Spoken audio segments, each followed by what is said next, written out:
अरे भाभी ध्यान से। अरहम ने जोर से आवाज लगाई मगर शायद ताखीर हो चुकी थी। अजलान बॉल के साथ खेल रहा था। उसने पाँव से बॉल को किक मारी। फजर जो सीढ़ियाँ उतर कर नीचे आ रही थी, अचानक इसका पाँव बॉल से बुरी तरह रपट गया और वो तवाज़ुन बरकरार ना रख सकी और लहराती हुई सीढ़ियों से नीचे गिरी। अरहम ने तेजी से आगे बढ़कर उसे थाम लिया। फजर को ऐसे लगा जैसे उसे किसी करंट ने छू लिया हो। उसने फौरन अरहम के हाथ अपने शानों से पीछे किए। अजलान तेजी से इन दोनों की तरफ आया।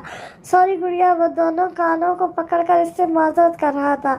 मैं ठीक हूँ अजलान जी, वो दर्द से कड़ाते हुए बोली। उसे पाँव में दर्द हो रही थी मगर वो अपना दर्द बर्दाश्त करते हुए बोली, आए यहाँ बैठे। अरहम ने इसका हाथ पकड़कर उसे सोफे पर बिठाना चाहा मगर फज्जर ने अपना हाथ फौरन पीछे खींच लिया और अजलान का सहारा लेते हुए सोफे पर बैठ गई। देखिए, मैं पाँव चेक कर लूँ? उसने फजर के पाँव को पकड़कर कहा। प्लीज़ रहने दो, मैं ठीक हूँ। उसने पाँव खींचना चाहा। दिखा दो बेटा, भाई को डॉक्टर है, अच्छी तरह देख लेगा। फज्जर हमाद ने फज्जर से कहा। जी बाबा साहब, उसने सर झुकाए हुए कहा। तो अरहम ने इसके पाँव का चेकअप किया और पाँव पर मरहम लगाकर बैंडेज कर दी। हल्की सी मोच आ गई है, ठीक हो जाएगी। अरहम ने माहिर पेशाना वरना अंदाज में कहा। अरहम, तुम मेरी गुड़िया का ख्याल रखोगे ना? अजलान ने उसे चीज़ें समेटते हुए देखकर पूछा। जी भाई, मैं तो सबका ख्याल रखता हूँ, भाभी का भी रखूँगा। वैसे आप हैं ना इनका ख्याल रखने के लिए। वो हल्के से मुस्कुरा दिया। मगर तुम ज़्यादा पावरफुल हो ना? नहीं भाई, मैं ज़्यादा पावरफुल नहीं, आप ज़्यादा है। अरहम ने इसके मसल्स की तरफ इशारा करते हुए इसकी तारीफ की। चले नाश्ता करते हैं, उसने अजलान को देखकर कहा। नहीं, मैं और गुड़िया रूम में करेंगे। आओ गुड़िया। वो उसे अपना सहारा दे कमरे की तरफ ले गया। सब डाइनिंग टेबल पर इकट्ठे हो चुके थे। सुबह बखैर। शराब ने अपनी कुर्सी संभालते हुए सबको मुश्तका कहा। उसके चेहरे पर छाई हुई मुस्कुराहट जलालुद्दीन की जानदेदा नजरों से मख्फी ना रह सकी। आज हमारा सरदार बहुत खुश नजर आ रहा है। क्या बात है दादा साहब, आज मुझे आपसे इजाज़त चाहिए। तुम्हें इजाज़त की क्या ज़रूरत? दादा साहब, हमारी शादी के बाद मौका नहीं मिला कहीं घूमने फिरने का, तो सोच रहा हूँ कुछ दिनों के लिए बाहर घूम फिर आए। बस आपकी इजाज़त दरकार है।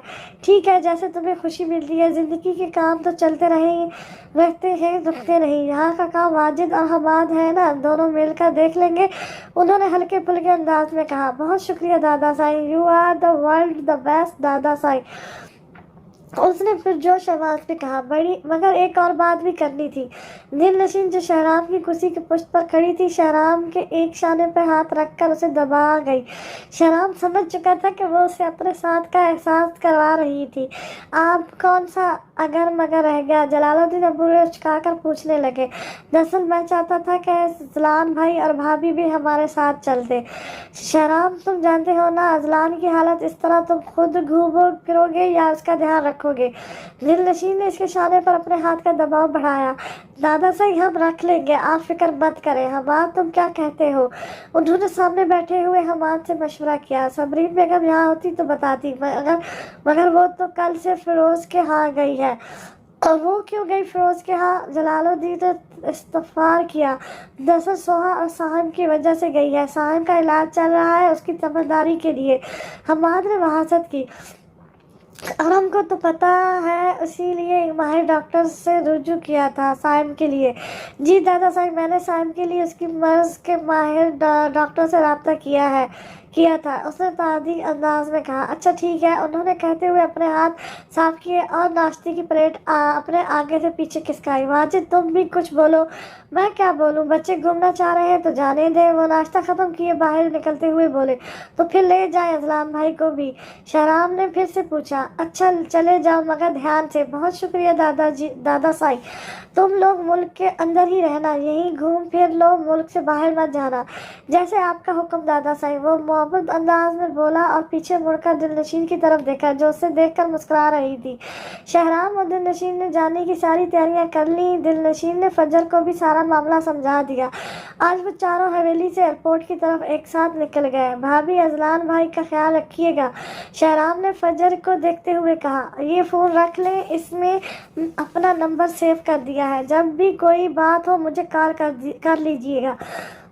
उसने साहबत में सर हिलाया। اور شہرام سے موبائل لے کر بیگ میں ڈالا۔ شہرام اور دلنشین دونوں اپنی منزل کی طرف نکل گئے۔ جلال الدین نے انہیں پاکستان میں رہنے کے لیے کہا تھا، مگر شہرام نے چپکے سے بیرون ملک جانے کا سارا انتظام کر لیا تھا۔ اپنا اور دلنشین کا پاسپورٹ اور سارے کاغذات تیار کروا لیے تھے۔ فجر اذلان کے ساتھ شہر کی طرف آ گئی۔ عورت ہی ہے جو مکان کو گھر میں تبدیل کرتی ہے، عورت ہی ہوتی ہے جو اپنوں کے لیے بڑی سے بڑی مصیبت کا سامنا کرنے سے بھی نہیں گھبراتی۔ ایک جانب عورت پتھر کی طرح مضبوط ہے تو دوسری جانب کسی باریک دھاگے کی طرح نرم نازک بھی۔ آج فجر نے اپنے خود اعتمادی کو بروئے کار لانا تھا، اپنی حاصل کردہ تعلیم کے بل پر۔ وہ اٹل بہادری کا مظاہرہ کرتے ہوئے اکیلی ہی اذلان کو اپنے ساتھ لیے شہر کے مشہور ہسپتال پہنچ گئی اور ڈاکٹر سے مشورہ کیے اس ہسپتال کا پرائیویٹ روم کمرہ لے لیا۔ شہرام اور دلنشین نے انہیں ہنی مون پیکج کے لیے جو رقم دی وہ فجر نے اپنے پاس محفوظ کر رکھی تھی۔ ڈاکٹر نے اسی ہفتے اس کے آپریشن کی تاریخ دی تھی۔ وہ اذلان کو بمشکل سنبھالے ہوئے تھی۔ اذان فجر سنائی دی تو اس نے فوراً بستر چھوڑ دیا اور اٹھ کر وضو کیے نماز ادا کی۔ دعا مانگنے کے بعد جائے نماز تہہ کیے ایک طرف رکھ دی۔ اب وہ چھت پر آ گئی، ہاتھوں میں قرآن پاک لیے غلاف اتار کر قرآن پاک کو کھولا۔ صبح کی سنہری کرنیں ہلکی سی نمودار ہونے لگی، ابھی لفظ اندھیرے کی وجہ سے واضح دکھائی نہیں دے رہے تھے۔ اس نے قرآن پاک کو واپس غلاف میں لپیٹ دیا اور ان سنہری کرنوں کے مزید پھیلنے کا انتظار کرنے لگی کہ آس پاس وہی سندلی مسور کن مہک محسوس ہوئی۔ آپ آ گئے؟ وہ آنکھیں بند کیے اس مہک کو اپنے اندر اتارتے ہوئے مدہوش انداز میں بولی، آپ سے وعدہ کیا تھا ملکہ، کیسے نہ آتا۔ ماہا نے آنکھیں کھولی، وہ شہزادوں سی آن بان والا اس کے سامنے اپنے آب و تاب سے موجود تھا۔ آپ میرا ایک کام کر دیں گے؟ ماہا نے جھجکتے ہوئے کہا۔ آپ حکم کریں ملکہ، وہ دلکش لب و لہجے میں بولا۔ آپ مجھے قرآن پاک کی تلاوت کر کے سنائیں گے؟ ویسے ہی اس کے کہنے کی دیر تھی، شماس نے قرآن پاک کی تلاوت شروع کی۔ قرآن بالکل ویسی ہی تھی، دل پہ اثر کرنے والی۔ شماس تلاوت کر رہا تھا اور اس کی حلاوت آمیز آواز اسے سکون بخش رہی تھی۔ اسے خبر ہی نہ ہوئی جانے کب وہ سکون محسوس کرتے ہوئے نیند کی وادیوں میں اتر گئی۔ بے شک قرآن پاک کی وہ واحد کتاب ہے جسے جتنی بار بھی پڑھ لیں، قرآن کی تلاوت روح کو بھی سکون بخشتی ہے۔ شاہد باری تعالیٰ ہے دلوں کی صحت اور قرآن دلوں کا سکون ہے، قرآن دلوں کا چین ہے۔ قرآن کی تلاوت کرنے سے بیماریوں سے شفا ملتی ہے۔ وہ دیوار سے ٹیک لگائے سو رہی تھی، اس کے چہرے پہ بے حد سکون تھا۔ شماس جانے کتنی دیر اسے یوں ہی دیکھتا رہا۔ مجھے یہاں نہیں رہنا، واپس چلو نا۔ اذلان منہ پھلائے بیزاری سے بولا۔ آپ کو کیوں واپس جانا ہے؟ فجر نے پوچھا۔ یہاں کارٹون بھی نہیں دیکھ سکتا، وہ ہونٹ گھمائے بولا۔ یہ دیکھیں اذلان جی، آپ کے فیوریٹ چاکلیٹ۔ اس نے بیگ سے چاکلیٹ نکال کر اسے پکڑائی۔ اذلان جی، آج ایک گیم کھیلیں؟ فجر نے پوچھا۔ کون سی گیم؟ وہ ہسپتال کے بستر پر لیٹتے ہوئے بولا۔ میں آپ کی آنکھوں پر پٹی باندھوں گی اور آپ خاموشی سے لیٹے رہیں گے۔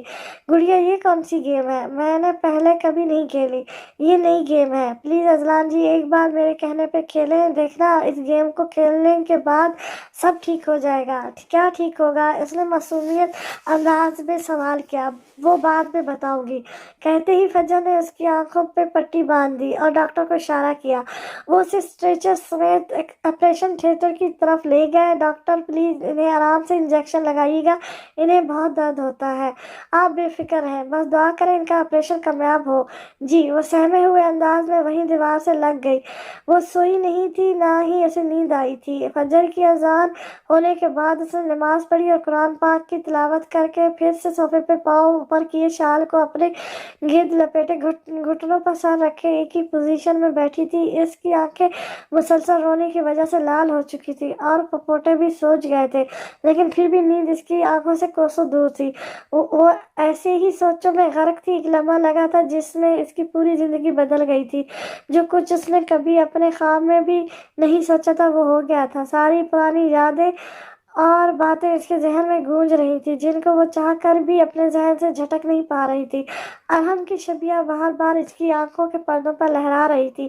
کبھی موز کی وہ ارحم جس نے اسے ایک کزن ہونے کے علاوہ کچھ بھی نہیں سمجھا تھا اور وہ اس کے لیے دنیا بھلا بیٹھی تھی۔ سوچتے سوچتے اچانک ہی غیر ظاہری طور پر اس کی نظر ماؤز کی طرف اٹھی، جس کا बर्ताव इससे काफ़ी हद तक नॉर्मल और दोस्ताना हो चुका था। वो अपनी पूरी कोशिश कर रहा था कि उसकी ज़ात से दुआ को कोई तकलीफ़ ना पहुँचे, मगर दुआ के दिल में अभी भी इसके लिए कोई जगह नहीं बन पा रही थी।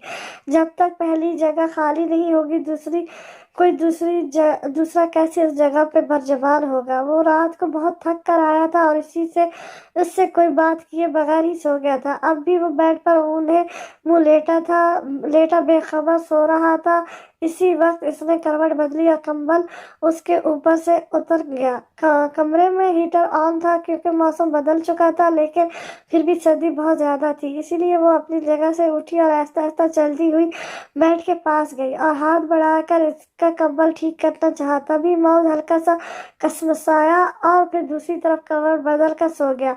कंबल उसके नीचे दब गया था। दुआ ने थोड़ी आगे झुककर उसके नीचे दबे कंबल को निकालकर इसके ऊपर करवाने की कोशिश की। तभी उसका तवाज़ुन बिगड़ा और लहरती हुई मौज के ऊपर जा गिरी। मौज जो कि गहरी नींद में था, वो इस अचानक आने वाली आफत पर हड़बड़ाकर उठ बैठा कि क्या हुआ, कुछ चाहिए। वो इसको उठते देखकर जल्दी से खड़ी हो गई। शर्मिंदगी से उसका चेहरा सुर्ख हो गया था और नजरें भी झुक गई। नहीं, वो मैं आपका कंबल। तुम सोई नहीं? वो जो गहरी नींद से उठा था, उसने अपनी सुर्खी मायल नींद के खुमार से बोझल आंखों को मसलकर उनको पूरी तरह से खोला। नहीं, वो कहकर वहां से पीछे हट गई, लेकिन वो उसकी बात पर चौंक गया। लेकिन क्यों? तुम क्यों नहीं सोई? आप अपने साथ ऐसे क्यों कर रही हैं? मुझे नींद नहीं आ रही थी, तो उसने बहाना बनाना चाहा, लेकिन मौत जानना था कि उसको नींद क्यों नहीं आई थी और वो क्या सोच रही थी। सही, वो भी लब भेज गया और दोबारा सोने की बजाय बेड से उठ गया। सॉरी, मैंने आपकी नींद खराब कर दी। वो खासी शर्मिंदा लग रही थी। कोई बात नहीं, वैसे भी नॉर्मली मैं इस वक्त तक उठ जाता हूँ। ज्यादा देर तक सोने की आदत नहीं मुझे। वो वॉल क्लॉक पर वक्त देखकर नरमी से बोला, जहाँ उस वक्त 8 बज रहे थे। वो इसकी बात सुनकर दोबारा सोफे पे जाकर बैठ गई, जबकि माउस वार्डरोब से कपड़े निकालकर फ्रेश होने के लिए वॉशरूम में घुस गया। दुआ ने एक नज़र वॉशरूम के बंद दरवाजे पर डाली और फिर कुछ सोचकर कमरे से बाहर निकल गई। सीढ़ियाँ उतर कर वो नीचे तो आ गई, लेकिन अब उसको कुछ समझ नहीं आ रही थी कि वो किधर जाए और क्या करे। वो ऐसे ही चलती हुई लॉन्च में आ गई। पूरे घर में खामोशी का राज था। वो किचन की तरफ बढ़ गई और माउस के लिए जूस बनाया, फिर ऑमलेट बनाकर पराठा बनाने लगी। समुंदर की सतह सूरज की किरणों से चमक रही थी। वो दोनों एक साथ एक दूसरे के हाथों में हाथ दिए एक साथ चल रहे थे। हवा के दोष पर उड़ते हुए बाल बार बार दिलनशीन के गालों को छूकर ठिठुलियां कर रहे थे। समुंदर की लहरें आपस में टकराते हुए दिलकश समा बांध रही थी। हवा में खनकी ने सर्दी को मजीद बढ़ा दिया था। उफ़ पर नमूदार हुआ सूरज अपनी दिलकश रोशनी बिखेर रहा था। वो दोनों एक होटल में पहले से ही बुकिंग करवा चुके थे, इसलिए एयरपोर्ट से सीधा वहीं आए थे। होटल की 50वीं फ्लोर पर उन्हें एक स्वीट दिया गया था। आज सुबह जब आँख खुली तो उन्होंने होटल के कमरे में ही नाश्ता किया। फिर वो दोनों तैयार होकर होटल से निकल आए और अब समुंदर से होकर वो एक मशहूर रेस्टोरेंट में मौजूद थे। वो दोनों एक खिड़की के पास टेबल पर आमने सामने बैठे थे। खिड़की से पार दूर दूर तक शहर और समुंदर नजर आ रहा था। दिलनशीन का दिल बुरी तरह कांप रहा था। यह रेस्टोरेंट भी काफी ऊंचाई पर था। उसे शुरू से ही ऊंचाई से डर लगता था। अब डर के मारे एक दफा भी खिड़की के पार नहीं देखा था। महरून कलर के शॉर्ट शर्ट और प्लाजो में मुबलिस बालों को ढीले से कैचर में मुकीम किए, हाथ में सख्ती से क्लच पकड़े और पाँव में छोटी सी हील पहने वो इस वक्त शहराम को कोई अप्सरा ही लग रही थी। उसकी सराईदार नाजुक सी गर्दन में शहराम की कल रात पहनाई गई सोने की चेन झिलमिला रही थी और मेकअप के नाम पर सिर्फ लिप ग्लॉस और पलकों पे सिर्फ मस्कारा लगाया गया, जिससे इसकी घनी पलकें मजीद मुड़ी हुई और भारी लग रही थी। शहराम अपनी आदत के बरक्स आज शलवार कमीज की बजाय ब्लैक जीन्स पर मैरून शर्ट और ब्लैक जैकेट पहने माहौल पर छा रहा था। कैसा लगा दिल सरकार हमारे साथ वक्त गुजारना? उसने अब्रू उचकाकर पूछा, लेकिन दिलनशीन ने इसकी बात पर तवज्जो ना दी, क्योंकि वो इस माहौल और ऊंचाई से अभी तक सहमी हुई थी। शाहू, मुझे बहुत डर लग रहा है, वो कांपती आवाज में बोली। इसके शाहू बोलने पर शहराम के दिल ने एक बिट मिस की। दिल सरकार, यहाँ तो अभी मैंने कुछ किया भी नहीं, फिर क्यों क्यों लग रहा है डर؟ शहनाब ने शरारत से कहा, लेकिन वो इसका दिल पहले ही डर की वजह से तेज धड़क रहा था। इसकी बात सुनकर मानो हलक में अटक गया। हम यहाँ से नीचे तो नहीं गिरेंगे ना? उसने बच्चों की तरह कहा। दिल्ली सरकार, अगर हम गिरेंगे भी तो इस बार हम नीचे होंगे और आप ऊपर। आपको बचा लेंगे। रात से जरा मुख्तलिफ होगा सीन।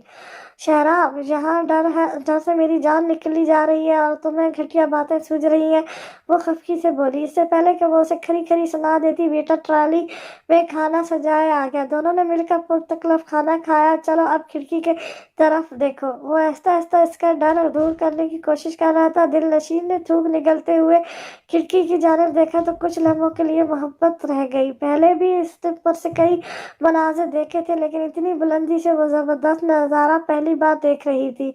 ओह हेलो, मैंने ये नहीं कहा कि बस बाहर का नज़ारा ही करती रहो। यहाँ भी एक दीवाना आपकी नज़र करम का मुंतज़िर है। वो इसके सामने चुटकी बजाते हुए बोला। वो चौंक कर उसे देखने लगी। तुम्हें तो रोज़ देखती हूँ, इसमें नया क्या है? वो शहनाब को इसी की तरह तंग करते हुए बोली। शहनाब ने उसे बाजू के हारिस में लिया तो दोनों मुस्कुराने लगे। फिर उसने जैकेट से मोबाइल निकाल कर इस मनाज़िर में कई यादगार सेल्फी ले डाली। दोनों एक दूसरे की हमराही में मुतमिन थी और अपना हनीमून पीरियड खूब एंजॉय कर रहे थे। वो हॉस्पिटल के क्वार्टर में जाए नमाज बिछाए, इस पर दुआ के खुदा के हजूर सजदा सजूद थी और अजलान की खैर आफियत के लिए दुआएं मांग रही थी। कुछ देर बाद ऑपरेशन थिएटर की लाइट ऑफ हुई और डॉक्टर बाहर आए। वो बेचैनी से इनकी तरफ बढ़ी। सब ठीक रहा ना डॉक्टर? जी Mrs Azlan, operation was successful. उन्होंने खुशी की नवीद सुनाई तो उसने सजदा शुक्र अदा किया। अस्सलाम वालेकुम, साबिर हुसैन ने कहा। वालेकुम अस्सलाम, कैसे हैं आप?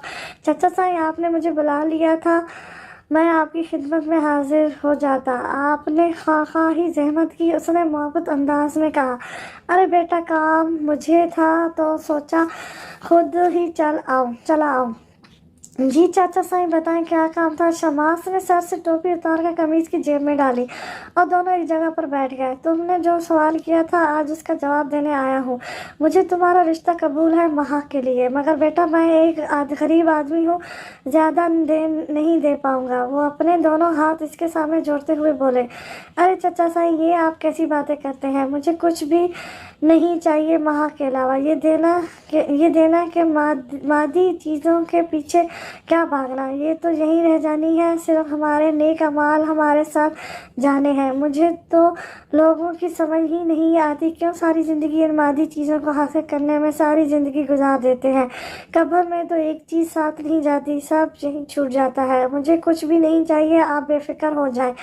शमास बेटा, मुझे तुम्हारी इन्हीं बातों और खूबियों ने मुतासिर किया है। खुदा तुम्हें दोनों जहानों की खुशियाँ अता करे, उन्होंने दुआई अंदाज में कहा। बहुत शुक्रिया चाचा साईं, मुझे बस आपकी दुआ ही चाहिए। नेक काम में देरी कैसी? मैं सोच रहा हूँ इस जुम्मे को सादगी से निकाह पढ़वाया जाए। शमास ने अंदाज़ा लगाया, वहाँ 2 दिन पहले ही 18 की हो जाएगी। जी जैसे आपका हुक्म, उसने सर झुका कर कहा। मौज घर आया था और हमेशा की तरह सीधा कमरे में ही आया और फिर जैसे ही इसने कमरे में कदम रखा ठटक कर रुक गया, क्योंकि अंदर घुप अंधेरा था। उसने तेजी से स्विच बोर्ड पर हाथ मारकर लाइट्स और रोशन की पलक झपकते ही पूरा कमरा रोशनी में नहा गया। वो आगे बढ़ा, लेकिन दुआ को बेड पर चारों शारे चुत बाजू फैलाए कर लेटे छत को घूरते देखकर उसे अचंभा हुआ। वो सरहद से चंद कदमों का फासला तय करके इसके सर पर पहुंच गया। क्या हुआ, ऐसी क्यों लेटी हो? लेकिन जवाब न दीदा। वो इसको ऐसी कंडीशन में देखकर काफ़ी परेशान हो गया था, लेकिन उसके वजूद में कोई जिन्स ना हुई। वो फिक्रमंदी से इस पर झुका और उसके चेहरे को थपथपा कर पूछने लगा, तबीयत तो ठीक है तुम्हारी? उसने थोड़ा सा सर घुमाकर मौज की तरफ देखा। उसको अपने लिए फिक्रमंद देखकर दुआ की आंखों में नमी आ गई, लेकिन बोली फिर भी कुछ नहीं। शायद इसमें बोलने की साख्ती नहीं थी। क्या हुआ, रो क्यों रही हो? कुछ बताओ तो ही पता चलेगा ना। उसने दुआ के बालों में आहिस्ता से हाथ फेरते हुए मुलामत से पूछा। दुख हो रहा है मुझे, वो धीरे से बोली। किस बात का दुख? वो ज़्यादा परेशान हुआ। मैं आपको धोखा दे रही हूँ। क्या मतलब? मैं समझा नहीं, किस धोखे की बात कर रही हो? साफ साफ बताओ। वो इसकी बातों से उलझ गया था, यही कि मैं उसे भुला नहीं पा रही हूँ, और आप इतने अच्छे हैं फिर भी आपको अपना नहीं पा रही। वो खो के लहजे में बोली, सब भूल जाओ दुआ, बस आज को याद रखो, जिंदगी सहल हो जाएगी। जी, उसने मुख्तसर जवाब दिया और उठकर बैठ गई। मुझे तुम्हारा साथ चाहिए, मेरा प्यार हम दोनों के लिए काफ़ी होगा। वो इसको अपने साथ लगाए प्यार भरे अंदाज में बोला। दुआ ने उसे झटके से खुद से पीछे धकेला। माउस ने उसे हैरत अंगेज नजरों से देखा और सराहत से उठते हुए एक तल्ख निगाह इस पर डालते कमरे से बाहर निकल गया। दुआ ने उसे रोकने के लिए हाथ बढ़ाया, मगर ज़बान ने साथ ना दिया और वो वहीं खड़ी की खड़ी रह गई, जबकि वो बाहर जाते ही जोर से दरवाज़ा बंद करना ना भूला। और सारी रात वो यही बिला वजह सड़कों पे गाड़ी दौड़ाता रहा। दुआ का रवैया याद आते वो फिर बहुत रश ड्राइविंग करके वापस घर पहुंचा था और फिर गाड़ी पोर्च में खड़ी करके जोर से दरवाज़ा खोल कर बाहर निकल कर अंदर आया और लॉन्ज में सोफे पर बैठी थी, शायद इसी के इंतज़ार में। माउस बगैर कुछ बोले और उसकी तरफ देखे बिना अंदर चला गया। वो बहुत गुस्से में था, इसका रुख भी अपने कमरे की तरफ था। वो कमरे में आई तो माउस वहाँ नहीं था। उसने वॉशरूम में देखा, वहाँ भी कोई नहीं था। वो परेशान हो गई। वो ऐसी ही परेशानी में दौड़ती हुई नीचे आई। रेशमा, रेशमा, कहाँ हो तुम? उसने ऊंची आवाज़ में रेशमा को पुकारा। जी छोटी बीबी जी, क्या हुआ? वो भी उसकी परेशान सी आवाज़ सुनकर किचन से भागी आई। तुमने सरदार माउस को कहीं देखा है? वो फूली हुई सांसों के साथ बोली। जी जी, देखा है बीबी, वो बड़े गुस्से में स्टडी रूम की तरफ गए हैं। रेशमा कुछ और भी बोल रही थी, लेकिन वो इसकी पूरी बात सुने बगैर तेजी से स्टडी रूम की तरफ भागी। उसने स्टडी रूम के दरवाजे का हैंडल घुमाया, वो खुल गया। उसने अंदर कदम रखा, लेकिन वहाँ कोई नहीं था। वो तेजी से स्टडी रूम से मलहका कमरे की तरफ बढ़ी, लेकिन वो अंदर से लॉक्ड था। उसे शौक लगा, अब वो क्या करे? पलवशा बेगम को बताए? नहीं, इन्हें बताना मुनासिब नहीं। उसने सोचा और फिर खुद ही हिम्मत करके बोली, माउस दरवाज़ा खोले प्लीज़। लेकिन जवाब न दीदा। प्लीज़ माउस, ना दे खुद को इतनी अजियत, ना दे खुद को तकलीफ़। क्यों कर रहे हैं आप ऐसा? अगर सज़ा देनी ही है तो मुझे दे, मैं हूँ आपकी गुनहगार। वो ज़ोर ज़ोर से दरवाज़ा बजाते साथ बोल भी रही थी, लेकिन अंदर से कोई जवाब नहीं आया। क्या हुआ छोटी बीबी? रेशमा भी इसकी परेशानी से ऊपर की तरफ भागते देखकर इसके पीछे ही भागती हुई ऊपर आई थी। रेशमा, इस कमरे के लॉक की कोई और चाबियां हैं? वो परेशानी से बोली। जी जी जी बीबी जी, बीबी चाबियां तो हैं, लेकिन ढूंढनी पड़ेंगी। वो भी घबरा गई। तो फिर ढूंढ कर लाओ, मेरा मुंह क्या देख रही हो? जाओ जल्दी से। वो फट पड़ी। रेशमा भाग कर नीचे गई। तकरीबन 10 मिनट बाद वो चाबियां ढूंढ कर लाने में कामयाब हो गई थी। दुआ ने उसके हाथ से चाबियां झपट कर जल्दी से दरवाज़ा खोला। अंदर दाखिल होती एक नागवार सी बू उसके नथों से टकराई। फर्श पर कांच के टुकड़े इधर उधर बिखरे पड़े थे। वो समझ गई कि माउस रंग कर चुका था। वही हुआ जिसका उसको डर था। वो तेजी से आगे बढ़ी। माउस फर्श पर ऊंधे मुंह गिरा हुआ था। उसको फर्श पर गिरे देखकर दुआ की चीख निकल गई। माउस! लेकिन वो नशे में धुत बेसुध पड़ा था। नशा इसके असाब पर सवार हो चुका था। क्यों कर रहे हैं आप ऐसा माउस? वो दोनों होकर उसके पास बैठ गई और रोते हुए बोलने लगी। माउस ने थोड़ी सी आंखें खोलकर उसकी तरफ देखा और फिर एकदम से गुस्से में धाड़ा, दफा हो जा तुम यहाँ से। मैं किसी की शक्ल भी नहीं देखना चाहता। हमेशा मुझे ही खोना पड़ता है। क्यों? आखिर क्यों? आज एक बार फिर से वो अपने आप में नहीं था। उसके जख्म हरे हो गए थे और वो बाज़हर भरपूर और मुकम्मल नजर आने वाला इंसान इस वक्त टूट कर फिर से बिखर चुका था। वो इस वक्त बिल्कुल छोटे से जिद्दी बच्चे की तरह लग रहा था। उसकी खुददारी और इज्जत नफ्स को मान को दुआ ने बुरी तरह से मजरूर किया था। कोई भी शख्स बर्दाश्त नहीं कर सकता कि उसकी इज्जत, यकीन और प्यार का मजाक बनाए। जाओ यहाँ से, वो धड़ा। लेकिन मैं आपको इस हालत में छोड़कर कहीं नहीं जाऊंगी। उसने हिम्मत करके माउस को बाजू से पकड़ कर उठाने की सह की। Get lost from here. Mouse ने उससे अपना हाथ छुड़वा कर लखड़ाते कदमों से खड़ा हुआ तो उसको जोर से धक्का लगा। وہ جو اس کے لیے تیار نہیں تھی، اس کے قدم لکھڑائے اور وہ فرش پر منہ کے بل گر گئی۔ ریشما جو کہ دروازے میں ہی کھڑی یہ سارا مناظر اپنی آنکھوں سے حیرانگی سے دیکھ رہی تھی، وہ تیزی سے آگے بڑھی۔ بی بی جی، سردار ابھی بہت غصے میں ہے، وہ کہیں آپ کو کوئی نقصان نہ پہنچا دے، آپ جلدی سے باہر آ جائیں۔ نہیں، میں ٹھیک ہوں، تم جاؤ یہاں سے۔ وہ اٹھ کر سیدھی ہو کر بیٹھ گئی۔ اس کا ہونٹ پھٹ گیا تھا، اس میں سے خون نکلنے لگ گیا۔ اس کا بازو بھی درد کر رہا تھا، لیکن پھر بھی وہ برداشت کر رہی تھی، کیونکہ اس وقت اس سے بھی زیادہ تکلیف میں ماؤس تھا، کیونکہ اسے تکلیف بطلبہ دعا نے خود کیا تھا اپنے لفظ اور رویے سے۔ چھوٹی بی بی، مگر وہ پھر بولی، کہا نا تم سے، جاؤ یہاں سے۔ وہ اٹھ کر ماؤس کے پاس گئی، وہ سرخ آنکھوں سے اس کو ہی گھور رہا تھا۔ اٹھیں، چلیں یہاں سے۔ Shut up, just shut up دعا۔ اس نے ہاتھ میں پکڑا گلاس زور سے دیوار پر دے مارا، اس کے کانچ پورے کمرے میں بکھر گئے۔ دعا ڈر کے 2 قدم پیچھے ہٹی، اپنی بیوی کو کسی غیر محرم کے غم میں گھلتے ہوئے نہیں دیکھ سکتا، نہیں برداشت کر سکتا۔ وہ نشے میں دھت بولتا ہوا لکھڑاتے قدموں سے چلتا بیڈ پر ڈھک گیا۔ ماؤس، پلیز مجھے معاف کر دے، میں بہت بری ہوں۔ وہ آہستہ سے چلتی ہوئی اس کے پاس آ کر بیٹھ گئی۔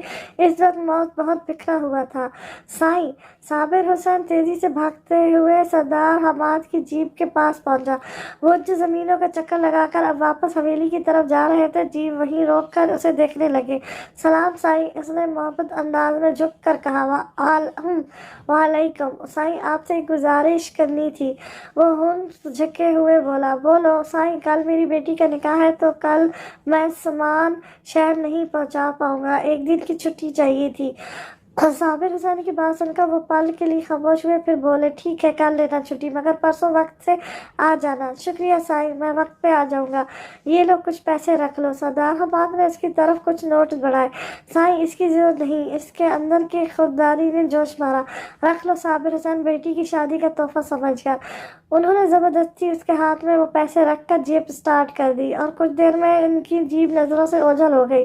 صابر حسین وہاں سے سیدھا بازار چلا گیا اور وہاں کے لیے شادی کا خوبصورت جوڑا خریدا۔ چوڑیاں، کاجل اور ایک لپسٹک خرید کر وہ گھر آیا، اور آتے ہی دروازہ مہا نے کھولا تو صابر حسین نے وہ چیزیں اسے تھما دی۔ مہا، بیٹا ایک گلاس پانی تو پلا دو۔ جی بابا سائیں، ابھی لائی۔ وہ چیزیں اندر رکھ کر پانی لینے چلی گئی۔ کیسی طبیعت ہے اب آپ کی؟ دوپہر کے 11 بجے کے قریب شاہ کی آنکھ کھلی تھی۔ رات کو زیادہ ڈرنک کرنے کی وجہ سے اب بھی اس کا سر درد سے پھٹ رہا تھا، اور آنکھیں بھی سرخ اور بوجھل ہو رہی تھی۔ اس نے ایک نظر نارمل کھڑی دعا کے چہرے پر ڈالی، اور پھر اس کے ہونٹ پر لگے زخم کا نشان دیکھ کر نظریں چرا گیا۔ مجھے کیا ہونا ہے؟ اب فائن، لیکن مجھے آپ کی طبیعت کچھ ٹھیک نہیں لگ رہی ہے۔ وہ ایسے نارمل انداز میں بول رہی تھی جیسے کچھ ہوا ہی نہ ہو۔ تمہیں غلط لگ رہا ہے، میں بالکل ٹھیک ہوں۔ وہ اٹھ کر واش روم میں گھس گیا، جبکہ وہ وہیں اٹک گئی۔ I am sorry. وہ سوچوں میں گم وہیں بیٹھی تھی جب ماؤز اس کی شرمندہ سی آواز اس کے کانوں میں پڑی۔ سوری کس لیے؟ وہ اپنے ہاتھوں کو غور سے دیکھتے ہوئے انجان بن کر بولی، ہر بار تمہیں میری وجہ سے دکھ ملتا ہے، اس لیے۔ وہ تولیے سے اپنے گیلے بالوں کو صاف کرتے ہوئے بول رہا تھا، لیکن اس کے چہرے پر کسی بات کے آثار نہیں تھے۔ دکھ تو میں نے آپ کو دیا ہے، وہ جانے کیسے کہہ گئی تھی، پھر یکدم خاموش ہو گئی۔ جانتا ہوں میں، وہ اعتراف کر رہا تھا۔ دعا کو حیرت نے گھیرا۔ تو کیا آپ واقعی شرمندہ ہیں اپنے کیے پر؟ وہ بالکل اس کے سامنے آ کر کھڑا ہو گیا اور سوالیہ نظروں سے اس کی طرف دیکھنے لگا۔ جھوٹ بولنا میری عادت نہیں، وہ سنجیدگی سے گویا ہوئی۔ تو پھر آپ میری بات مان لیں ایک بار۔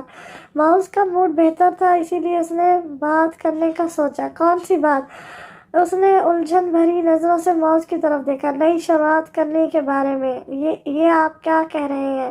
وہ انگلیاں چٹکانے لگی۔ ٹھیک ہے نہیں، تمہاری مرضی۔ ٹھیک ہے نہیں تو تمہاری مرضی، اب جو تم چاہتی ہو وہی ہوگا۔ اس ٹاول بستر پر پھینکا۔ اپنا سامان پیک کر لو۔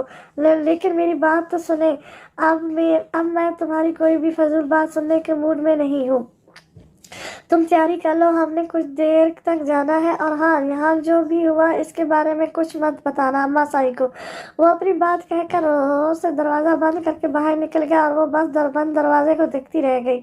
ہسپتال کے ایمرجنسی وارڈ میں ہر طرف افراتفری کا عالم تھا۔ وارڈ میں کورونا وائرس کے باعث زندگیاں سسک رہی تھی۔ سب ڈاکٹرز کو کال کر کے یہاں بلا لیا है ना? जी सर, सबको कॉल कर दी है, बस पहुंचने वाले ही होंगे, महतम डॉक्टर ने कहा।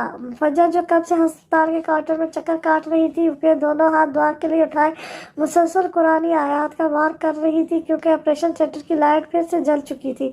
एक्सक्यूज मी डॉक्टर, आईसीयू से बाहर आते हुए डॉक्टर को फजर ने रोक कर कहा। डॉक्टर, वो अंदर। इसकी आईसीयू की जानिब इशारा करने पर डॉक्टर ने फौरन पूछा, इस पेशेंट के साथ आप हैं? जी, मेरे हस्बैंड हैं। इन्हें अभी तक बाहर क्यों नहीं लाया गया? इनका ऑपरेशन अभी चल रहा है। मगर डॉक्टर ने तो कहा था कि इनका ऑपरेशन कामयाब रहा। फजर ने धड़कते हुए दिल पे हाथ रखते तशवीश भरे अंदाज में कहा, इन्हें शायद कोई गलत फहमी हुई थी। उन्होंने दूसरे पेशेंट को आपका पेशेंट समझ कर इतला दी। पहले वाले मरीज का ऑपरेशन कामयाब रहा था। डॉक्टर, सब ठीक तो है, आप दुआ कीजिए। पेशेंट की हालत ठीक नहीं, वो रिस्पॉन्स नहीं दे रहे। ही लॉसेस हिज होप्स, डॉक्टर ने पेशवाना अंदाज में कहा। डॉक्टर, वो मेरे हस्बैंड हैं, प्लीज़ इन्हें बचा लें, इन्हें कुछ भी करके बचा लें, इन्हें कुछ नहीं होना चाहिए। फजर की आंखें फट पड़ी। वो डॉक्टर के सामने हाथ जोड़कर मिन्नत पर उतर आई थी। इन आंखों से आंसुओं का रेला हुन्स जारी था। इसके लिए दुआ कीजिए। डॉक्टर नरम लहजे में बोलते हुए तेजी से वहां से निकल गए थे। फजर की पानियों से लबलबा आंखों ने दूर तक उनका पीछा किया। जब वो नजरों से ओझल हुए तो उसने एक दर्द भरी निगाह आईसीयू के वार्ड पर डाली और काउंटर से बाहर भागी। गुरूब आफ्ताब का वक्त था। सूरज हर दिन की तरह इस वक्त भी हर फैली सुनहरी किरणों को अपने परों में समेटे मंजिल की तरफ रवाना था। डूबते हुए सूरज का ये मनाजिर जहाँ एक दिलकश हसीन नज़ारा रखता है, वही अंधेरों में गुम होता है। रोशनियां बिखेरता सूरज आखिरकार डूब रहा था। अजलान की हालत के बारे में सुनकर उसे इस डूबते सूरज की तरह अपनी जिंदगी भी अंधेरों में डूबती हुई महसूस हो रही थी। वो अस्पताल के बाहर खुले मैदान में खड़ी दोनों हाथों पर दुपट्टा फैलाए गिड़गिड़ाते हुए इस परगदार से अपने शोहर की जिंदगी की भीख मांग रही थी।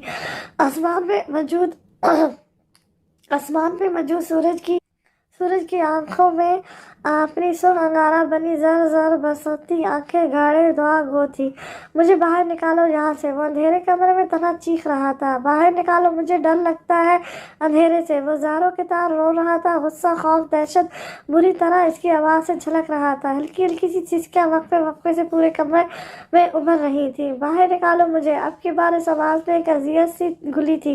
रात की हौलनाकी में वक्फे से पैदा होने वाली ये आवाज़ मजीद हौलनाक लगती थी। अचानक एक फड़फड़ाहट की आवाज़ उभरी और दरवाज़ा खुला जिसमें वो बंद था। क्यों मार रहे हो मुझे? उसका बदन जख्मों से चूर था। मुकाबले शख्स उसे बाजू से पकड़े तकरीबन घसीटता हुआ एक अंधेरे कमरे में ले आया। उसके सूखे हलक से बमुश्किल लफ्ज निकले, आंखें ऊपर मत उठाना वरना इन आंखों में जलते कोयले डाल दूंगा। जो नजर उठाकर भी देखा, उस शख्स ने उसे कड़क आवाज में धमकाया, प्लीज छोड़ो मुझे, जाने दो। वह सख्त मजामत की कोशिश करने लगा। इसके हुक्म की तामील करते हुए नजर झुकाए रखी। उस आदमी ने उसे झटका देकर फर्श पर फेंका। फर्श पर गिरते ही उसके खुश्क हलक से एक दिल खराश चीख निकली, आवाज बंद वरना गला दबाकर उसे हमेशा के लिए बंद कर दूंगा। वो उसे दर्द देकर चीखने चिल्लाने का मौका भी न दे रहा था। मुकाबले में जो शख्स इसकी आवाज़ सुनकर एक जोरदार थप्पड़ उसके गाल पर मारते हुए उसके बालों को मुट्ठी में दबोचकर झटका देते बोला, इसकी दर्द भरी सिसकारी फिजा में मुंतशिर हुई। वो पैदल पैर इस मासूम बच्चे पर थप्पड़ों की बारिश करता गया। पीछे से किसी और के हंसने की आवाज़ आई, मगर जिस्म में जान बाकी ना थी कि वह सर उठाकर देखता अपने साथ इस कदर बहरहमा तशद्दुद करने वाले कौन थे। इस आदमी ने इसका सर दीवार से मारा। वो दोनों हाथों से अपना सर थाम कर रह गया। दर्द की शिद्दत से बलबलाते हुए वो फिर से ढक गया। आंखों के सामने अंधेरा छाने लगा। वो जाने कैसे बर्दाश्त कर रहा था। अगर इसकी जगह कोई और इसका कब का दम निकल चुका होता। जैसे ही वो नीचे गिरा, इसकी खुली हुई आंखों ने एक धुंधला सा नवाज़े मनाजिर देखा। फिर धीरे धीरे उसकी आंखें बंद हो गई। पास खड़ा आदमी अभी भी उसको लातों से पीट रहा था। छोड़ो। वही बरसों पहले का मनाजर इसके दिमाग में घूम रहा था। उसके चेहरे पर शदीद किस्म के डर के तासिर नुमाया थे। आईसीयू में मौजूद डॉक्टर ने पेशानी से एक दूसरे को देखा। मशीनरीज पर ऊपर तेजी से ऊपर नीचे होती हुई लाइंस एकदम बिल्कुल सीधी हो गई। हार्ट बीट रुक गई। पेशेंट की बॉडी ने रिस्पॉन्स देना छोड़ दिया। ऑपरेशन थिएटर की लाइट ऑफ हो गई। डॉक्टर हाथों से ग्लव्स उतारे बाहर आए। फजर जो इनकी आमद की मुंतज़िर थी, इनकी परेशान चेहरों से अंदाजा लगा रही थी। अजलान ठीक है ना doctor? I am sorry but he is no more. वो नजरें झुकाए हुए अफसोदगी से बोले, ये क्या कह रहे हैं आप डॉक्टर? वो अजलान नहीं होगा, वो मेरे अजलान जी नहीं होंगे, है ना डॉक्टर? आपको फिर से कोई गलतफहमी हुई है। ऐसा ही है ना? वो ऊंची आवाज में बोली। ना, अजलान ऑपरेशन के दौरान ही दम तोड़ गए। डॉक्टर ने कहते हुए लब भेज लिए। आपने तो कहा था कि इन्हें कुछ नहीं होगा, फिर ऐसा कैसे कह सकते हैं आप? वो डॉक्टर का कॉलर पकड़कर झंझोड़ते हुए बोली। नर्स ने उसे बाजू से खींच कर फौरन डॉक्टर से पीछे किया। कुछ नहीं हुआ मेरे अजलान जी को, देखना वो अभी उठ जाएंगे और कहेंगे, गुड़िया देखो मैं ठीक हो गया। वो कहते हुए आईसीयू की तरफ भागी। इसकी नजर अजलान की बॉडी पर पड़ी। स्ट्रेचर पे बंद आंखों से लेटा, जिसको सफेद चादर से ढक दिया गया था। इसकी हालत में देखकर फजर की जबान कंग, आंखें साख्त हुई। दोनों बाजू एकदम से पहलू में गिरे। उसे सातों आसमान क़यामत बनकर अपने सर पर टूटते हुए महसूस हुए। एक साथ आंसुओं की बेशुमार लड़ियां लट्ठे की बात सफ़ेद पड़ते इसके चेहरे पर फिसलने लगी। अजलान जी! वो दौड़ते हुए इसके करीब गई और सफ़ेद चादर उतारकर ज़मीन पे फेंक दी। इसे बाजू से झंझोड़ती हलक के बल चीखी तो इसके शल होते साथ जाग उठे। आंखें खोले अजलान जी, आंखें खोले। फजर ने इसके गाल से उतारकर चिल्लाते हुए कहा, मैं माफ़ी मांगती हूँ अजलान जी। अजलान जी, आप जानते हैं ना मैं जो भी किया आपके लिए किया, आपकी ठीक होने के लिए किया। मैं आपको कुछ करना नहीं चाहती थी। होश में आए अजलान, प्लीज़ अजलान जी, होश में आए। इसकी कर्मनाक चीखों से अस्पताल के दरों दीवार भी कांप उठे। मैं आपके बगैर नहीं जी सकूंगी अजलान जी, होश में आ जाए। वो इसके बिना धड़कन के सीने पे सर रखे आब बका करते हुए बुरी तरह कपकपा रही थी। बहुत नाज उठाए हैं आपके मैं। अब मेरी बारी है नखरे दिखाने की। आप यूँ मुंह नहीं मोड़ सकते अजलान जी, उठे ना। अब मुझे रोता नहीं देख सकते ना। देखे मैं रो रही हूँ, आपकी गुड़िया रो रही है। उठे ना, आंसू पूछे मेरे अजलान जी, सांसें ले। वो इसके सीने पे कान लगाकर धड़कनों को सुनने की तकदो कर रही थी, मगर नाकाम रही।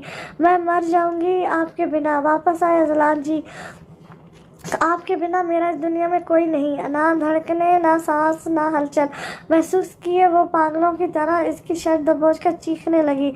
छोड़ कर जाओगे मुझे? छोड़ कर जाओगे? कैसे? अपने दिल के टूटे हुए टुकड़े कहाँ ले जाऊं? किसको दिखाऊं? आपके बिना ये दिल पत्थर हो जाएगा। लौट आए। इसकी दर्द भरी गिरिदा ज़ारा से ज़मीन आसमान भी अथरा उठे। सब कुछ खो देने के बाद उसे अपना तन मन तपती हुई भट्टी में जलता हुआ महसूस हो रहा था। भरी दुनिया में तन्हा होना किसे कहते हैं, उसे इस बात का अंदाजा आज हुआ था। वो अजलान के बेजान वजूद को देखते हुए शख्ता हाल वहीं ढक सी गई। अजलान जी! वो ज़मीन बोस हुए बुलंद आवाज़ से चिल्लाई। ये कौन है डॉक्टर? उस सूट बूट शख्स जिसने सफ़ेद और आल पहने, स्टेथोस्कोप गले पे डाल रखा था, सर्जन से पूछा। एक पेशेंट की वाइफ है, अभी पीछे की डेथ हो गई। दरअसल उसके दिमाग में कोई पुरानी चोट लगने की वजह से मेमोरी लॉस हो चुकी थी।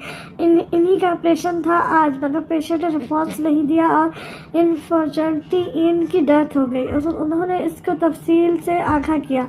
उस शख्स के कदम खुद ब खुद ही इस जानिब उठने लगे। वो चलते हुए आईसीयू के अंदर आया और इस भलकती हुई लड़की के शाने पर तसल्ली के लिए हाथ रखा। फजर ने अपनी गिरहजोरी से सुर्ख होती नजरें उठाकर पीछे देखा और अपनी जगह साख्त रह गई। अभी असल क़यामत आना तो बाकी थी। इसके दिमाग ने खतरे की घंटियां बजाई। वह सत्य की कैफियत में दम रोक गई। एम्बुलेंस के सायरन की आवाज़ सुनकर हवेली के मुलाजमीन बाहर निकल आए। जलालुद्दीन जो मर्दाना खाने में मौजूद थे, वो अपनी छड़ी से सहारा लेकर चलते हुए बाहर दरवाजे पे खड़े हुए देखने लगे कि आखिर माजरा क्या है। सबरीना बेगम भी हवेली की दहलीज पर खड़ी थी। फजर जो जाने कब से साख्त एक ही हालत में बैठी थी, उसे कुछ खबर ना हुई कि कब वो एम्बुलेंस में आई और कब रास्ता गुजर गया। होश तो तब आया जब एम्बुलेंस एक झटके से हवेली के बाहर आकर रुकी। जो ही एम्बुलेंस पेश का पिछला दरवाजा खुला और इसमें से सफेद यूनिफॉर्म वाले दो लोग बरामद हुए और इनके हाथ में एक स्ट्रेचर था जिसमें सफेद कपड़ों में लिपटा हुआ किसी का मुर्दा वजूद था जो दिखाई नहीं दे रहा था। वो लोग उसे हवेली के अंदर ला रहे थे। फज्जर हिम्मत किए एम्बुलेंस से नीचे उतरी। इसके कपकपाते हुए पाँव जमीन पर रखते हुए लड़खड़ाए। जिस्म जैसे मिट्टी का ढेर बन गया। रो रो कर अब तो हलक भी खुश हो चुका था। सबकी हैरान नजरें फजर पर थी। वो तो शहराम और दिलनशीन के साथ घूमने गई थी। फिर शहराम और दिलनशीन कहाँ थे और ये स्ट्रेचर पर किसका मुर्दा वजूद था? वो तो इसको जिंदा सलामत ठीक होने के लिए लेकर गई थी। इसकी नीयत में कोई खोट नहीं था। उसे क्या पता था कि उसकी ये नेक नीति उसके ही गले पड़ने वाली थी। तन्हा उठाया जाने वाला इतना बड़ा कदम उससे इसका सब कुछ छीन लेने वाला था। उसे अगर इस बात का अंदाज़ा होता तो वो कभी ऐसा कदम नहीं उठाती। होना वही था जो किस्मत उसके मुकद्दर में लिख चुकी थी और लगता कुछ यूँ था कि अभी इसकी किस्मत में और इम्तिहान बाकी थे। क्या सरदार अजलान के दिल का राज दिल में ही दफन हो जाना था या कभी इस राज से पर्दा उठेगा? 18 साल पहले का मनाज़ा। हर सू सन्नाटे और खामोशी का पहरा था। अचानक बारिश छप बरसने लगी। ये तूफानी बारिश इस बेहोश हुए वजूद को होश में लाने का सबब बनी। कड़कती बिजली इसके चेहरे पे पड़ी तो उसके औश ब्लू आइज अंधेरे में भी देखने के काबिल हुए। आसमान सुर्खी माइल दिखाई दे रहा था। मुताला अब आलूदा था कि हर तरफ बारिश की बूंदें दिखाई दे रही थी। ये बरसता हुआ मींह सैलाब का रूप इख्तियार कर रहा था और सैलाब तो आने वाला था। ये तूफान आने वाले तूफान का पेश खैमा साबित होने वाला था। बारिश के पानी से भरती हुई नदियाँ खून की नदियों से भरने वाली थी। इतनी ऊंचाई से वो सीधा नीचे बहते हुए दरिया में गिरा और पानी की तेज लहरें उसे बहाते हुए दरिया के किनारे तक ला चुकी थी। पानी में मौजूद पत्थरों से उसे कई खराशें आई थी मगर ये खराशें तो इस जख्म के ज़रा बराबर भी ना थी जो हीर को इससे जुदा होते देखकर मिली थी। वो नए अज़म से उठा और अपने वजूद से फटी हुई शर्ट उतारी। उसके नीचे पहनी हुई ब्लड प्रूफ जैकेट उतार कर फेंकी। बेशक वो किसी पर वार नहीं कर सकता था मगर उसके नज़दीक अपनी जान इतनी भी आसान नहीं थी कि वो एक मुल्की दुश्मन के हाथों मारा जाता। हाँ, मगर ये जान वतन की मोहब्बत में गई होती तो मुख्ताना नहीं था। इसीलिए उसने यहाँ आने से कबल अपनी हिफाजत के लिए उसे पहना था। वो अपने जाहो जलाल से चलते हुए पहाड़ों का रास्ता तय करने लगा। किंग बहुत सारा माल पकड़ा जा चुका है जो यहाँ है उसका क्या करना है? उमर अफरीदी ने स्कारफेन किंग से पूछा। मैं इस माल को अपने आदमियों समेत अफगानिस्तान मुंतकिल कर लूँगा। यहाँ के हालात साजगार होते ही वापस आएंगे। स्कारफेन किंग ने अपना ख्याल बताया। मैं ज़्यादा देर यहाँ नहीं रहूँगा। मैं तो जा रहा हूँ। आखिर को अफगानिस्तान में जो कल लड़कियों की स्मगलिंग की है इसमें से कुछ मेरे इंतज़ार में है। अभी बुलबुल तो मिली नहीं तो चलो इन्हीं से जाकर काम चला लूँगा। वो खबासत से अपनी बेड़ पर हाथ मारते हुए बोला और गाड़ी में बैठकर वहाँ से फरार होने लगा। रुको अफरीदी एक साथ निकलेंगे। किंग ने इसको रोका। ठीक है बॉस, जैसा आपका हुक्म। चले, शबाब ना सही थोड़ी शराब ही सही। वो खपासत से मुस्कुराते हुए अंदर बिल्डिंग में मौजूद इस कमरे में गया जहाँ शराब मौजूद थी जबकि स्कारफेन किंग अपनी मखसूस जगह पर जबान था और आदमी माल लोड कर रहे थे। शेर जमान आगे बढ़ा। उसे जिंदा देख स्कारफेन किंग के आदमी हैरत ज़द रह गए। वो इसकी तरफ बढ़ा मगर शेर जमान ने इन्हें मौका दिए बिना पास पड़ा हुआ बड़ा सा पत्थर उठाकर उसके तरफ फेंका और फुर्ती से ट्रक से राइफल निकाल ली। इतनी देर वो लोग भी सीधे हो चुके थे और अपनी गन्स निकालकर इस पर तान चुके थे। शेर जमान ने एक राइफल अपने बाजू पर डाली और दूसरी हाथ में थी। वो ट्रक की ओर में हुआ। थोड़ा सा सर बाहर निकाला। एक ने इस पर फायर किया तो शेर जमान नीचे हुआ। इसका अखबार खाली हुआ। پھر شیر زمان نے ایک بھی لمحہ ضائع کیے بنا ان پر اندھا دھند فائر کھول دیا۔ چند لمحوں میں وہاں لاشوں کے ڈھیر لگ چکے تھے۔ بہتی ہوئی بارش کے پانی میں اس کا زخم بھی بہنے لگا۔ اس کے اوش بلو آئیز میں اس وقت شعلوں کی سی لپک تھی۔ اس کی شعلے بار نگاہوں کو دیکھ کر خوف آ رہا تھا۔ جو بھی اس کے راستے میں آ رہا تھا وہ اسے بھون ڈالتا۔ اس دوران شیر زمان کے بازو پر بھی گولی لگی مگر اس نے پرواہ نہ کی۔ وہاں سے خون رسنے لگا۔ اس نے دوسری منزل پر آتے ہی وہاں موجود ٹیبل سے کپڑا کھینچ کر اپنے بازو پر باندھا جہاں سے خون بہہ رہا تھا۔ اس نے سامنے والے کمرے کا کھلا دروازہ دیکھا تو اس میں داخل ہوا۔ وہاں عمر افریدی شراب نوشی میں مشغول تھا۔ کون ہے؟ اسے اندھیرے کمرے میں کسی اور کے آنے کا احساس ہوا تو اس نے پوچھا مگر جواب نہ دیا۔ شیر زمان نے شراب کی بوتل اس کے سر پر پھوڑی۔ وہ اپنے دونوں ہاتھ سر پر رکھ کر تڑپنے لگا۔ کون ہے؟ سامنے آ! وہ زور سے چیخا مگر اندھیری کی وجہ سے اسے کچھ بھی دکھائی نہیں دیا۔ جو ہی عمر افریدی نے دیکھنے کے لیے لائٹر جلایا وہاں ٹوٹ کر گری ہوئی شراب کی بوتلوں کی وجہ سے آگ لگ گئی۔ اس نے باہر نکل کر اپنی جان بچانے کی کوشش کی مگر تب تک کمرے کا دروازہ کسی نے باہر سے بند کر دیا تھا۔ دیکھتے ہی دیکھتے سارے کمرے نے آگ پکڑی۔ کچھ دیر میں اس کی درد بھری خوفناک چیخیں گونج اٹھیں۔ اس نے لوگوں کے لیے آگ کا سامان مرتب کیا تھا۔ آج اسی آگ میں اس کی جان چلی گئی تھی۔ یہ اس کے کیے کا مخافات عمل تھا۔ اپنے ملک کے لٹیروں سے اسے ذرا بھر بھی ہمدردی نہیں تھی۔ وہ سب کو ان کے انجام تک پہنچاتا جا رہا تھا۔ بلا شبہ وہ خود بھی زخمی تھا مگر وہ اپنی فکر سے بے نیاز تھا۔ ہیلو، ہاں، اپنا خیال رکھنا، میں جلد ہی وہاں پہنچوں گا، کنگ نے کسی کو فون پر کہا۔ ڈیڈ، مگر مجھے آپ کا بھی خیال کرنا ہے۔ آپ مجھے بتائیں کون ہے وہ جو یہ سب کر رہا ہے؟ اسکارپن کنگ کے بیٹے ساحل نے جواباً کہا۔ شیر زمان نام ہے اس کا جو سالوں پہلے میرے ہاتھوں سے بچ کر نکل گیا تھا۔ مار دیا میں نے اسے۔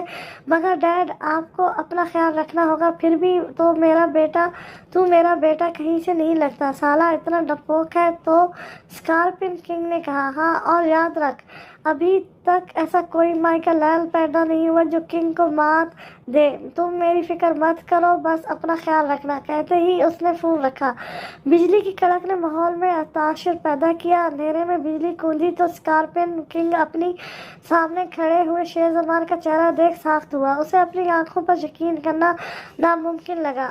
ساحل اپنے ڈیڈ کے خوفناک موت کے بعد ساحل اس جگہ پر آیا جہاں یہ حادثہ ہوا تھا اور اس جگہ کی CCTV اسکرین پر سارا مناظر دیکھ کر کیسے شیر زمان نے اس کے ڈیڈ کو بھیانک موت دی۔ وہ غصے میں پاگل ہو گیا اور دماغ میں ایک پلان ترتیب دینے لگا۔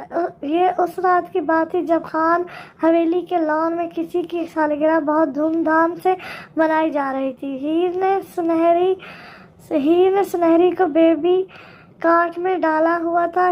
سنہری سو رہی تھی۔ ہیر اور شیر زمان اپنی جگہ سے اٹھ کر جو ہی گول میز کے قریب گئے تاکہ کیک کاٹا جائے، یہی لمحہ ساحل نے ضائع نہیں جانے دیا اور اس نے سنہری کو اپنی چادر میں لپیٹ کر اٹھا لیا۔ جیسے ہی وہ دیوار پلانگ کر باہر کودا، گیٹ پر موجود گارڈ نے دیکھ لیا اور اس پر فائر کیا مگر اندھیرا ہونے کی وجہ سے نشانہ چوک گیا۔ اس نے شور مچا دیا۔ سب نے اس کی آواز سن کر باہر کی طرف دوڑ لگائی۔ صاحب! وہ ایک آدمی گھر سے باہر کود گیا۔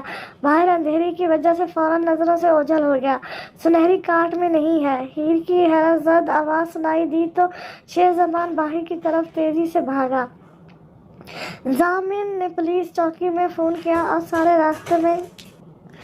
سارے راستے میں ناکہ بندی کروا دی۔ ساحل بھاگتے ہوئے ایک گاڑی میں بیٹھا اور جلد سے جلد وہاں سے نکل جانا چاہتا تھا مگر راستے میں ناکہ بندی دیکھ بوکھلا گیا۔ وہ ہر گاڑی کو روک کر اس بچی کی تلاش کر رہے تھے۔ ساحل شروع سے ہی ڈرپوک تھا۔ اس نے غصے میں اپنے باپ کا بدلہ لینے کا فیصلہ تو کیا مگر پولیس کو دیکھ کر ڈر گیا۔ اس نے بدلہ لینے کا ارادہ ترک کر دیا اور اپنی جان بچانے کا سوچا۔ گاڑیوں کی لمبی قطاریں تھیں جن سے تلاشی لے کر انہیں آگے جانے دیا جا رہا تھا۔ وہ گاڑی بند کیے اس میں سے باہر نکلا اور بچے کو چادر میں لپیٹتے ہوئے ہی چھپ छुप छुप कर चलने लगा। उसे एक ट्रक नजर आया जो टर्न करके इसी तरफ आ रहा था, जिसकी तलाशी हो चुकी थी। उसने सुनहरी को इस ट्रक में डाल दिया और खुद जाकर अपनी गाड़ी में बैठ गया। बाहर निकल। इससे पहले कि वो गाड़ी में बैठता, शेरजमान ने उसे काला से दबोच कर भगाया। वो कब से उसका पीछा कर रहा था, वो इसके कपड़े पहचान चुका। शेरजमान ने लातों और घूंसों से उसकी खूब तवाज़ुन की। कहाँ है मेरी बेटी? बोल बोल, वरना आज तेरी जान ले लूँगा। वो धाड़ा, वो वहाँ। साहिल ने इशारा किया, मगर वहाँ कोई ट्रक होता तो नजर आता। इन दोनों की मार कुटाई के दौरान वो ट्रक वहाँ से निकल चुका था। पुलिस के आदमियों ने साहिल को अरेस्ट कर लिया। वो भी अपने बाप की तरह काले धंधों में मुबलिस था। इसके बिना पे वो सुनहरी को अगवा करने की वजह से उसे कैद हो गई। उससे हर मुमकिन कोशिश की गई कि वो बता दे कि सुनहरी कहाँ है, मगर वो मुंह से एक लफ्ज़ तक नहीं फूटा। जब भी उसके जेल की सज़ा ख़त्म होने लगती, शेरजमान उस पर नया केस डाल देता ताकि वो यहाँ से कभी बाहर ना निकल सके। हीर अभी तक सुनहरी के खो जाने के गम से बाहर नहीं आई थी। वो यूं ही सालों से तड़प रही थी इसके फराक में। बेशक उसके 3 जवान बेटे थे, मगर बेटी की जुदाई का गम अभी तक ताज़ा था। आज वो पहली बार शेरजमान से इजाज़त लेकर जेल में आई थी साहिल से मिलने। साहिल इस औरत को सामने देख पहचान गया था। सालों पहले उसने इस लड़की की बच्ची चुराई थी। हीर ने सुराखों के पीछे खड़े हुए इंसान की तरफ देखा। देखें भाई, मैं आपके सामने हाथ जोड़ती हूँ। मैं नहीं जानती आपने मेरी गोद क्यों उजाड़ी। इस सब के पीछे आपका क्या मकसद था? एक माँ की गुजारिश है, मुझे मेरी बेटी का पता बता दें। आपने भी एक दिन खुदा के आगे मुंह दिखाना है। अगर आपने नेकी की तो क्या पता इस नेकी के बदले खुदा आपके तमाम गुनाह माफ़ फरमा दे, आपकी आखिरत नेक फरमा दे। साहिद जो खामोश था, इसकी रूह झंझोड़ उठी। उसने ठटक कर इस औरत की तरफ देखा। मैं वाकई नहीं जानता वो कहाँ है। हाँ, लेकिन एक बात जो मुझे पता थी, मगर मैंने किसी को भी नहीं बताई आज तक, वो मैं तुम्हें बताऊंगा। उसे पता चल गया था कि शेरजमान उसे यहाँ से मरने के बाद ही निकलने दे। उसे अपना आखिरी वक्त करीब नजर आया तो उसने लम्हों में फैसला कर लिया कि वो एक अच्छा काम करके अपनी आखिरत ज़रूर संवार सकता है। इसलिए उसने गहरा सांस लेते हुए बात का आगाज़ किया। उस ट्रक का नंबर उसने हीर को नंबर बताया। इस नंबर के ट्रक का पता करवा लो, तुम्हें मिल जाएगी अपनी बेटी। बहुत बहुत शुक्रिया आपका। हीर ने ममनून निगाहों से उसे देखते हुए शुक्रिया अदा किया और वहाँ से बाहर निकल गई। शेरजमान ने जब इस नंबर के बारे में सुना तो फौरन इस नंबर के प्लेट के ट्रक की मालूमात निकलवाई। वो ट्रक का नंबर दूसरे शहर के किसी दूर दराज के गोट का था। मैं भी आपके साथ जाऊंगी, हीर ने शेरजमान से कहा। ठीक है, वो कहते हुए गाड़ी का दरवाज़ा खोलकर ड्राइविंग सीट पर बैठ गया और हीर इसके साथ फ्रंट सीट पर बैठ गई। दोनों अपने नए सफ़र के तरफ रवाना हुए। जाओ बेटा, बहन का आज खास दिन है, इसके कपड़े इस्त्री करो, साबिर हुसैन ने हसना से कहा। जी बाबा साईं। वो बेजारी से अपनी जगह से उठी और कपड़े इस्त्री करने लगी। अरे इतना प्यारा जोड़ा, और वो भी इस कलमुई के लिए। हुसना ने शहाना से हैरत ज़द आवाज़ में कहा। दिखा मुझे। वो अपनी जगह से उठकर इसके पास आई। ठीक कहा तूने, जोड़ा तो बड़ा प्यारा है, मगर उसे हरगिज़ पहनना नसीब नहीं होगा। शहाना मकारी से मुस्कुराते हुए बोली। क्या करेगी तू? हसना ने पूछा। ये ले कर दिया, उसने गरम इस्त्री उसके नए अरूसी जोड़े पर रखते हुए कहा। कुछ देर बाद इस्त्री उठाई तो इस जगह से सारा कपड़ा जल चुका था और बड़ा सा सुराख पड़ गया। वो एक दूसरे को देखकर मुस्कुराने लगी। बाबा साईं, ये देखे, इस्त्री खराब थी, मैंने तो अभी कपड़ा इस्त्री करना शुरू ही किया था कि जल गई। हुस्ना बुखलाहट का ड्रामा रचाते हुए बाहर निकली और तेज आवाज में बोली। ये क्या कर दिया तूने? साबिर हुसैन ने माथे पर हाथ मारकर बोला। माँ की शादी का जोड़ा था, कितने चाव से लाया था उसके लिए। वो परेशानी और सुस्तगी से बोला। अरे अब इतना भी क्या वलवला कर दिया, जोड़ा ही था ना, कल जोड़ा ही था, जल गया होगा बच्ची से। जा कोई भी जोड़ा निकाल कर पहन ले। शबाना ने माँ को तलखी अंदाज में कहा। माँ अफसोसगी से छोटे छोटे कदम उठाते हुए अंदर चली गई।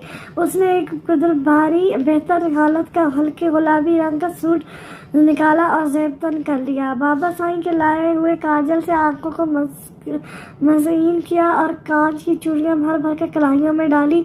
गुलाबी रंग की लिपस्टिक से अपनी याकूती لبوں کو سجایا، اتنی سی پیاری پیاری میں بھی آج اس کی دھاج ہی نرالی تھی۔ خوشی اس کے آنگن سے جھلک رہی تھی جس نے اسے پرکشش بنا دیا تھا۔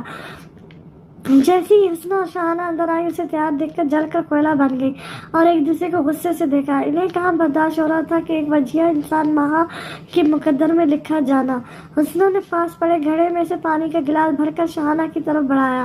شاہانہ طنزیہ انداز میں مسکرائی، پھر پانی سے بھرا ہوا گلاس چٹکے سے مہا کے چہرے پر پھینکا۔ مہا اس آفت کے لیے تیار نہیں تھی۔